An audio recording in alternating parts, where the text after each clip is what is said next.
Hello and welcome to The Leak. I'm Matt Harvey. I'll be your host for some of this season. We'll get more into that later because this season is going to run a little bit differently to previous seasons. Not because of COVID, I just got too used to not wearing pants. And this year, The Leak will be The Leak, working from home. So we are going to do things a little different. I'm going to just take the level of formality down a bit. This is to keep our crew and our cast nice and safe. Because I didn't commit to 6 months without a haircut for you guys to mess it up now. Come on, stick it out. We can do it together. The other major change this year is that we are going to be having multiple hosts. I'll be starting off the season. So good news, if you don't like me, I'm not going to be sticking around. And good news also, if you do like me, I will not be here long enough to mess up this relationship. So good news all around. So, let's get to the news. We understand you are probably tired of hearing about coronavirus. And so we are going to be focusing our entire episode on something completely different. COVID-19. Coronavirus's more scientific cousin. From the front lines of the health dictatorship here in Victoria, we will look at Dan Andrews and those who identify as more right-wing than the man that they refer to as Dictator Dan, dating virtually, celebrating life events like schoolies and weddings on Zoom, and more. First up, the meeting point of the Venn diagram of science and art, body language. It can tell us a surprising array of truths about a person's intentions. For example, when I finish hearing the coalition's justifications for cutting job seeker and keeper during a pandemic, my partner can posit from my dangling out of the window that I don't quite find their justifications pass mustard. It's actually a very diabolical scheme that they have, that if they make as little sense as possible at all times, that they will explode progressives' heads and there will be nobody to oppose them. Very diabolical. However, today we'll focus our laser vision on Victorian Premier Daniel Andrews and what his body language tells us about him. Let's have a look at some of those images.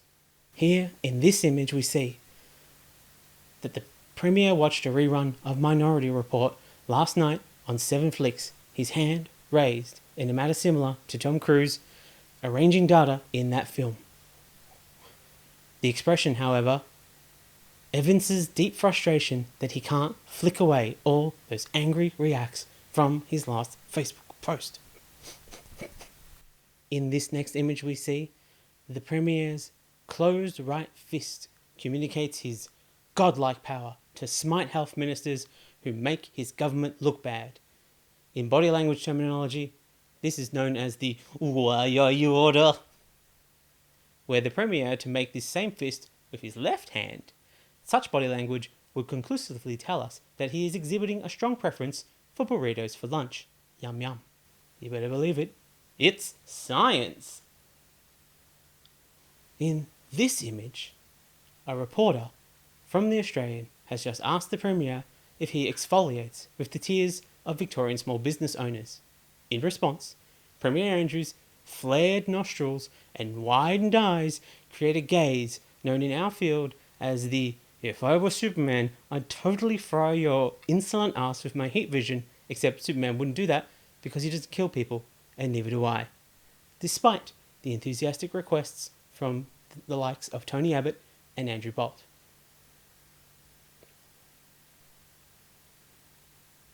It's quite the power expression. Moving on now, Victorian MP and man seen here gleefully making the worst choice at fantasy grandma camp, Tim Smith has been trying to bolster his standing as more than the member for Q and building his public profile by being the self-appointed fiercest critic of Dan Andrews. A position nobody asked him to take, but he insists on anyway, because you become huge by standing on the necks of giants. But just who is the man Twitter has taken to calling Dim Tim? Tim Smith never planned to enter politics. Originally a rower, he had to bail on his dreams due to a severe back injury and has been trying to prove he has a spine ever since. He first entered politics as the mayor of Stonington in 2010, where he most famously urged his constituents to ignore the state's clearway signs. 10 years later, and he's urging Victorians to ignore COVID warning signs, making him a consistent force for local buffoonery. He won pre-selection for the Liberal safe seat of Kew over Senior Minister Mary Wooldridge on the back of his anti-abortion views, telling rank and file members he would have voted against the Abortion Law Reform Act. Charming. Making him the March 2014 cover interview of Outdated Idea magazine. Now he's taken to social media to launch colourful attacks against Premier Andrews, including giving him the nickname Dictator Dan and labelling him a friendless loser. But he has shown more internet savvy than most previous cover interviews by attempting to rig a Facebook poll, a surprisingly modern technique for a man whose views are lodged solidly in the 1600s. He did, however, fail to take into account the hug emoji, leading to an overwhelming support for the Premier, which, to be fair to him, he had no hope of recognising the hug emoji as a man who has never been hugged. And even during an interview with Sky News, he took to wearing a mask with the words "Dandemic" emblazoned on it, which, even if you don't think masks stop the spread of COVID-19, just covering the mouths of Sky News interviewees should be company policy. So, if you're keeping track at home, locking down to combat the coronavirus, fascism. Locking down a woman's uterus, A-OK. So what was Tim's plan for dealing with the coronavirus anyway? Driving the bats away by shining the bat symbol over New Zealand? Of course, the bats! Why didn't Dan Andrews think of the bats? This means Tim Smith has so little faith in his electorate that upon hearing that the coronavirus started in a Wuhan wet market, Tim's first thought was, "Oh no, I need to stop my constituents from eating bats!" And so ends the tale of Dim Tim, the man who would be Premier, who thinks the only lockdown that should happen is a baby in a woman's uterus, making him the most relevant frontrunner for the leadership of the Victorian Liberal Party. And in other news, the Victorian government is expanding its daily press conference to reach more young people. It's called Only Dans. Jean Twitterfingers has more. For months on end, Victorians have participated in the daily ritual of the press conference. In response to criticism surrounding transparency, the Victorian government has announced an expansion of the conferences through a new program. Only Dans. According to Labour sources, Only Dans will provide an intimate look into Premier Dan Andrews and what's going on behind that North Face jacket. Those who sign up will have exclusive access to Dan Andrews' private press conferences. Critics have blasted the government for hiding key information behind a paywall. In response, the Labour government has assured Victorians that Only Dans will contain only exclusive, intimate messages and images from Dan Andrews himself. We sent a journalist from the league to speak with Premier Andrews, but he declined to comment. Thanks, Jean. Only Dans is out now on the App Store and Google Play for only $4.99 a month. Bargain. Stay with us, and we'll be right back after this short break.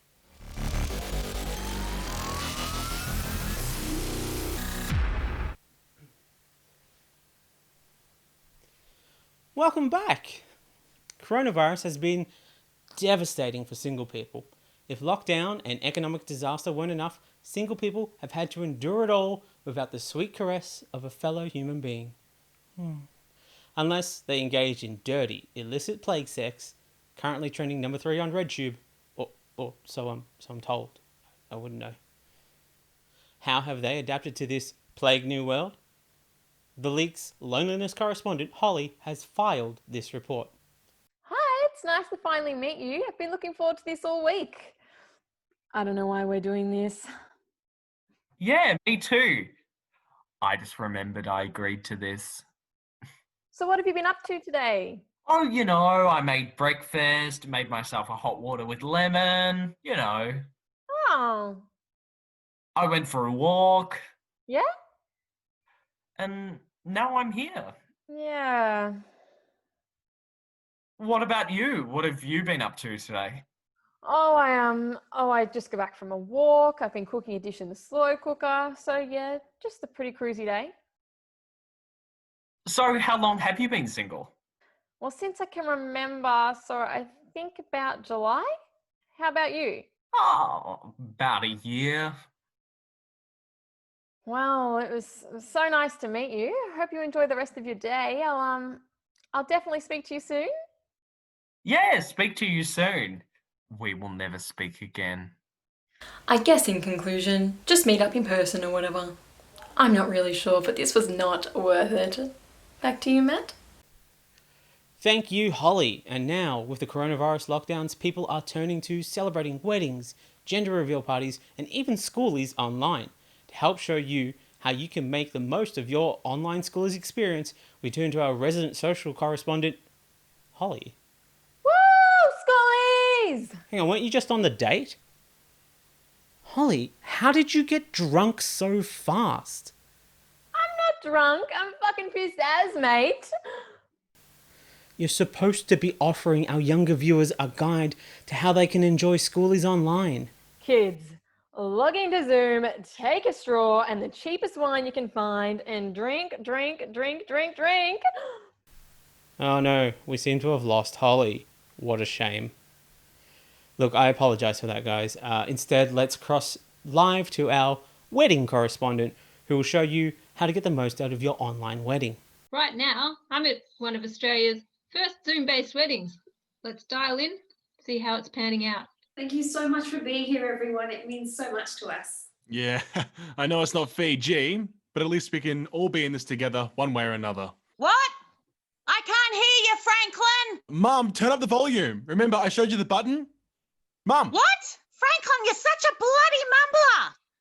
God yeah. almighty, we spent all that money on those speech pathology lessons. What a bloody waste. Hey, Josie, where's your uncle? Is he coming? No, he'll be at the reception.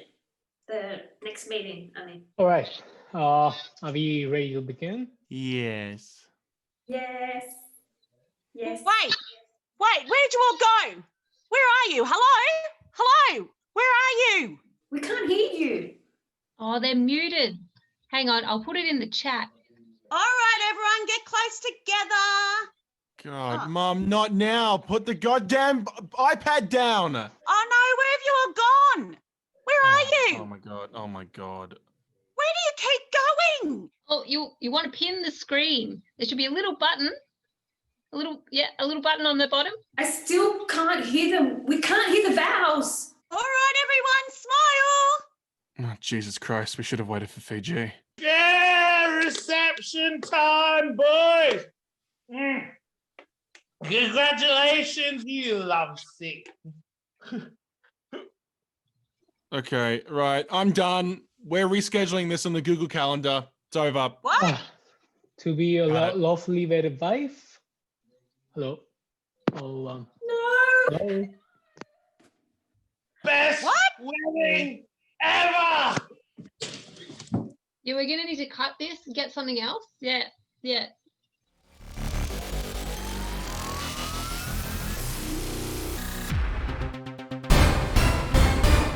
Everyone over the age of 12 must wear a face mask when they leave their home. This is how you wear a mask. First, put the mask on. Very good. And that is how you wear a mask. Your face mask must cover your mouth, nose, and chin. Like this. And not like this. If you can't be asked wearing a proper mask because you're an idiot, then just cover your face with a shopping bag. But not a single-use plastic bag because that's bad for the environment. That's better.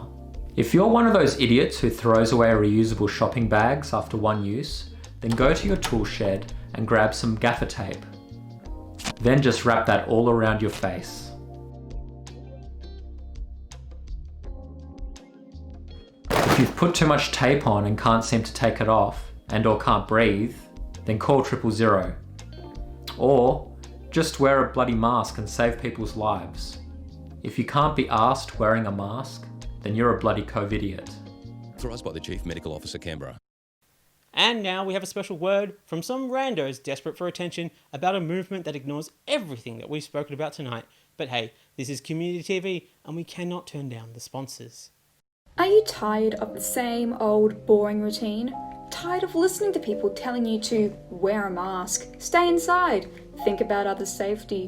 What a drag! Introducing the all-new movement that shows everyone just how selfish you can be. Anti-lockdown protests. While other people are staying inside and contributing to society, you can go out with all the other people that think the pandemic is nothing but a hoax, with a variety of scapegoats including 5G, the government, or anyone that believes in the phrase common decency.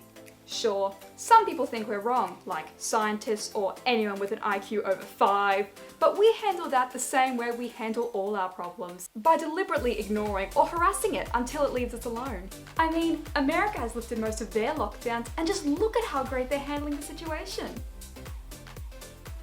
So, if you think you've got what it takes to deliberately ignore the law and endanger the lives of everyone around you, go out and do your part. Anti-lockdown protests, because if your life is miserable, might as well make it miserable for everyone else. My co-host for this episode, COVID, has had many devastating impacts across society. Negative impacts on jobs, the economy, the electability of a bumbling Prime Minister, Scott Morrison, and then there was the destructive force that it had on the sporting community. We have the Leaks Institute for COVID-less Sports correspondent, Callum Ryan, to attend the competition via Zoom. Callum, how was it?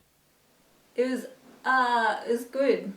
Okay, and what was the highlight? When he solved the cube, I guess. And how long did he take? To be honest, I got bored after 30 seconds and started playing on my phone. So you haven't seen any of it? You've got to be kidding me. To be fair, they were doing most of it below camera level, so I wouldn't see much even if I was watching. Alright, I just kind of hoped you'd run out of time and cut this segment. I'm wishing I had now. So, see you next episode. Yeah, look, we'll see, Ryan. We'll see. Callum Ryan, ladies and gentlemen. Yeah, look, we'll see, Ryan. We'll see. Callum Ryan, ladies and gentlemen. Moving on now. In a world-first study undertaken through lockdown, the Leak team have discovered that Melburnians are facing 12 distinct quarantine challenges that link directly with their star signs. The Leak's science correspondent, Jenna, has more. After many long weeks, our results were as clear as the federal government's disregard for renewable energy. Your COVID experience is based on your star sign. Aquarius Melburnians are coping with this uncertain time by turning to New Age whitewashed spirituality or conspiracy theories. In response, our Aries residents have released a wave of podcasts disproving conspiracy theories and solving renowned cold cases. Scorpios have been struggling financially with their spending up by 200% on adult toys and websites. In times like these, we are grateful for their stubbornness as they've managed to avoid breaking curfew for sexual hookups. Staying home is proving difficult for others, with the majority of those being caught outside of their 5-kilometer radius identifying as Libras. It's commonly believed that the rising tensions in romantic relationships is due to the pandemic, but our in-house psychic, Madame Justine, has found that is not the case. The Sagittarius, Virgo, and Leo signs are now sitting in the house of Pluto for the rest of the year. So, anyone with these signs in a relationship will want to cut loose from domesticity and focus on excitement, the rush of chemistry, hedonism. So, naturally, they will break up with their partners and watch Brett Sutton at the daily press conference instead. It's becoming more and more dangerous to make Geminis the host of social Zoom hangouts, Not only are they accidentally putting people on mute, they're also screen sharing Wikipedia articles to show you the inaccuracies you made in your passing statement. Those who live within 5 kilometres of their cancer friends are complaining of incessant bread deliveries. But those complaints were inevitable, given cancers are, on average, friends with the home baking averse Taurus. And for Pisces, well, it's not looking good. Touch me, it's so easy to leave me in the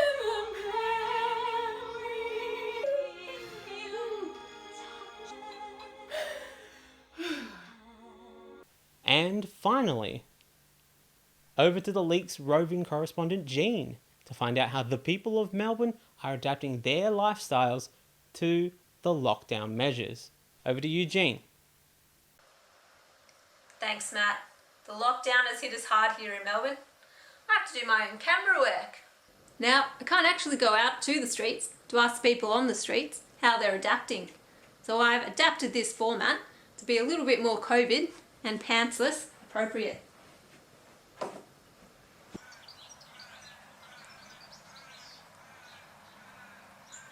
Could take a while to get any footage for this segment.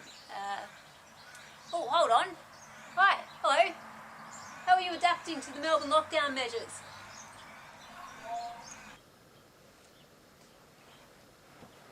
Well, there you have it. Swearing, a classic Aussie adaptation strategy. Okay, that is all for the Leak tonight. Next week, we will be talking about all things COVID-19. This is all we're going to talk about on this show from now on. Guys, anyone? Has anyone got anything else? See you next time, I guess.